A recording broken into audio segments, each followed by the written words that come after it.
You know, I was sitting with my grandmother this day. We were just watching TV.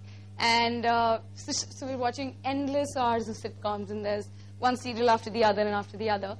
And I decided to change the channel. It got really irritating and boring. And I put America's Next Top Model.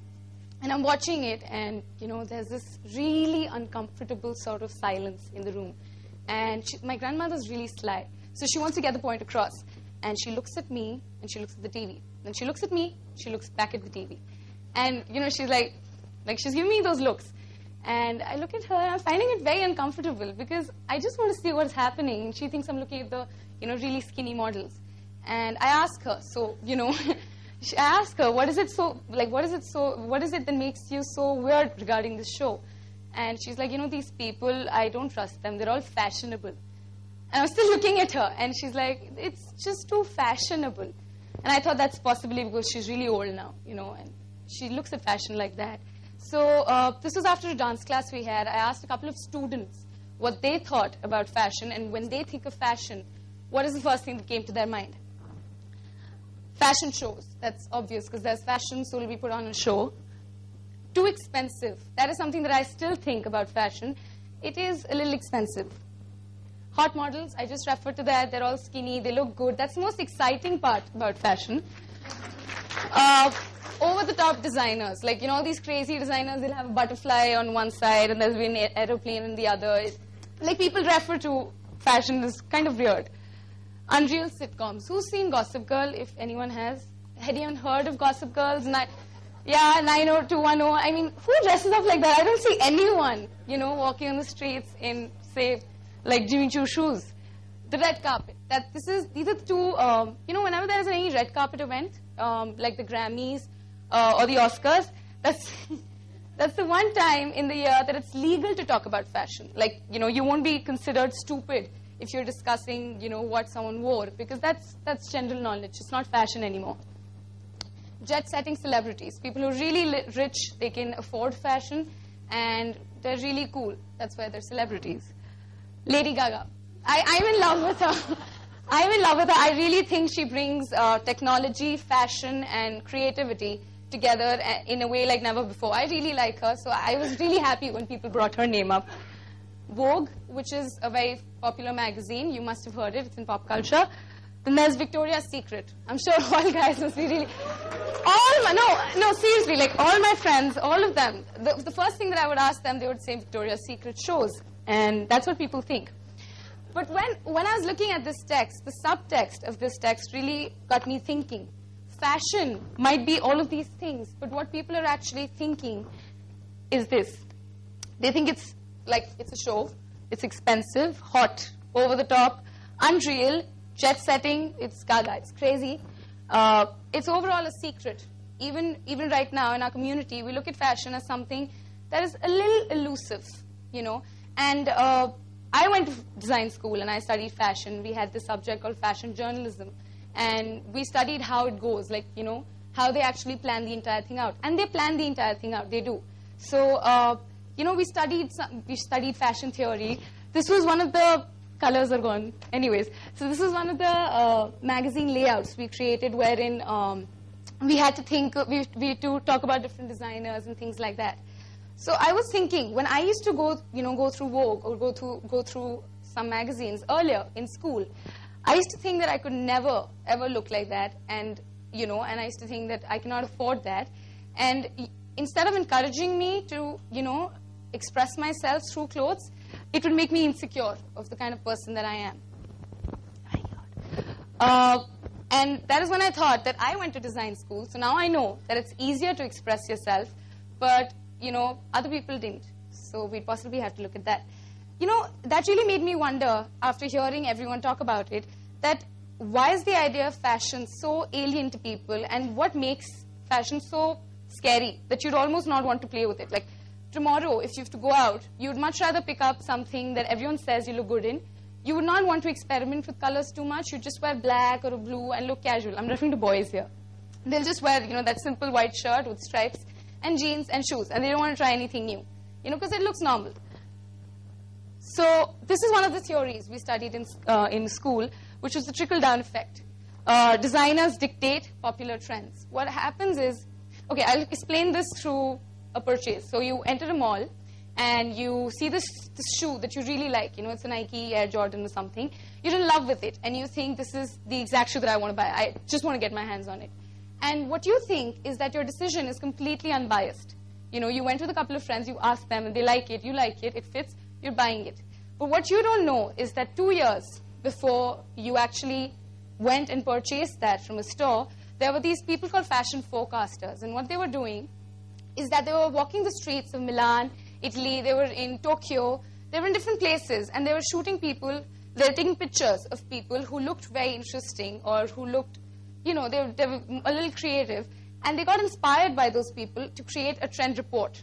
So 2 years before anything hits the market, they create a trend report which is followed by designers.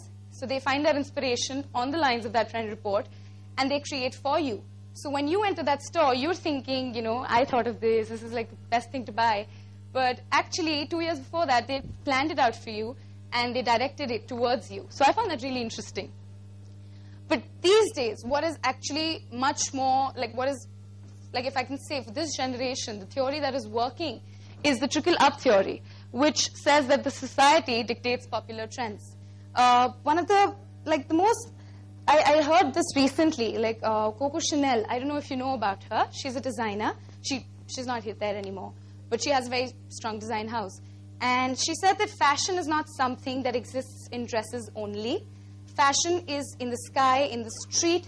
Fashion is to do with ideas, the way we live, and what is happening. Now, what I thought of was that if fashion is like all around, like how I talked about that shoe, it's so close to how you're living, then why is it accessible to only a certain amount of people? Why do only a certain amount of people understand brands, or they understand luxury, or they understand basic fashion, dressing up every day, and why are they comfortable with it? Why cannot we? That's what I'm going to go to next. It's like every day when you log on, you get to see how people are living. What is the demographic like? If today I wear some dress that I really like, people get to see what is happening if I'm going, say, for a jazz festival. And I write it on my blog that I say, I'm going for a jazz festival and this is what I'm wearing. People know today that, okay, these many artists perform in India, this happened, and this is how she's dressed. So they get to know, it's basically dissemination of ideas. What is everyone thinking? How are people living? And that's where I come to Indiestylerush, which I decided was going to be, you know, this blog where I could talk about all of this, and I could get to see people who looked good and put them on. So, you know, I had it all figured out. I thought that I'll capture really, like, interesting people with good shoes and eccentric haircuts and funky jewelry, and, you know, it'll just go on like that. And my only condition, unfortunately, was all of this would have to be real. So if I rephrase that, I wanted real people with eccentric haircuts, real people with good clothes, real people who looked interesting, looked funky, which was not going to happen as of now because everyone's so scared of fashion. You know, on the streets.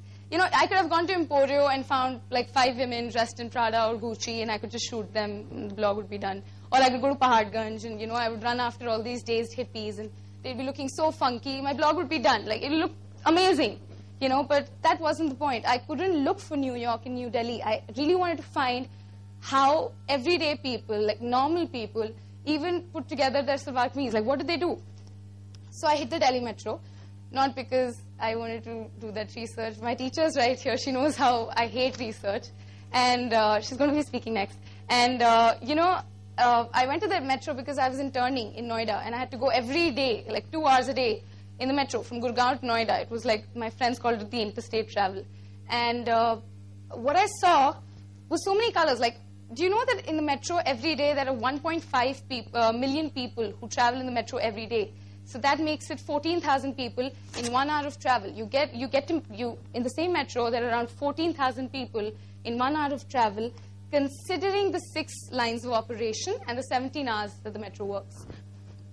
So what I thought was, I'll make trends very easy for all these people. I'll get to see a lot of different people, and I'll make trends more interesting in the sense, like, how would it be? It would be so cool if someone could just go through all fashion shows for you, find out what would suit you, what you could actually afford, or what you can find in, you know, diffusion stores, and someone would just, like, figure it all out for you. So what I did was I started doing this. I started finding most wearable clothes that people wouldn't feel weird wearing.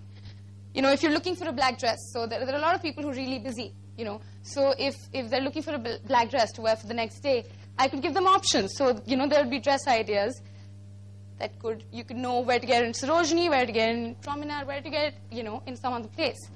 And that was working out for me, and I thought that was a good idea until I found out, like, you know, when you go in the metro every day, you get to see so many people, right? And what had happened was, the kind of person that I am, I started creating stereotypes. Like, not stereotypes, you can say archetypes. I started putting people in, you know, these little columns that I made in my mind. You know, there's this working woman. The working woman goes, like, I'm calling her the working woman, but the most amount of people in the metro today, in the ladies' coach, are women who are going to office. Like, every day, there are so many women. And I used to think India is a more domestic society. My stupid myth. Anyway, so, and there are so many women who are going to office every single day. They dress up so impeccably, and they look after everything. And, like, they go head to toe, and they're wearing, like, the most perfect of clothes. And then they wear sports shoes in the end.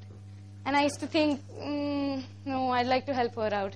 And, you know, the DU girl spends 1 hour, you know, dressing up every day. And, and she comes up with a look which is completely careless. So it looks like she hasn't put any effort into it. But like, you can see it. You know, there's like all those bracelets. And people want to dress up. It's not that people don't want to dress up.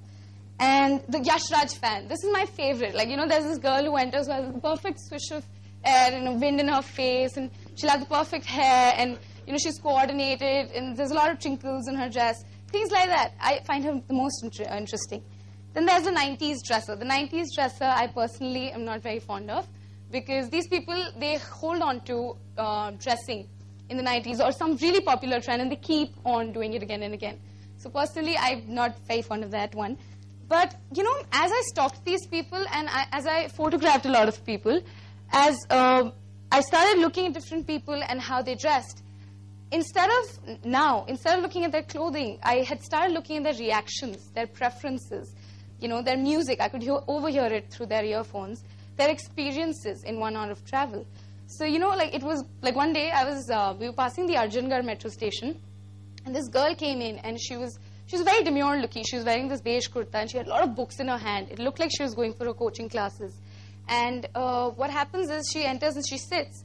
And I still remember, I found that really interesting. Her phone rang, and it was Justin Bieber's Baby song. I don't know if you've heard it. And for 2 minutes, like, I felt so bad because I was being so judgmental. I was thinking she's heading for brilliant tutorials or something like that. And she's listening to the most popular music, like, as of now. And that really made me think that, you know, am I judging people, like, too openly? In my head, obviously. And, you know, so as I ran behind people, photographing them, I realized the potential of actually documenting your travels in the metro. You know, more than transportation, the metro had really become my muse. I had started seeing different people. I had started being more patient, like, you have to stand for a very long time.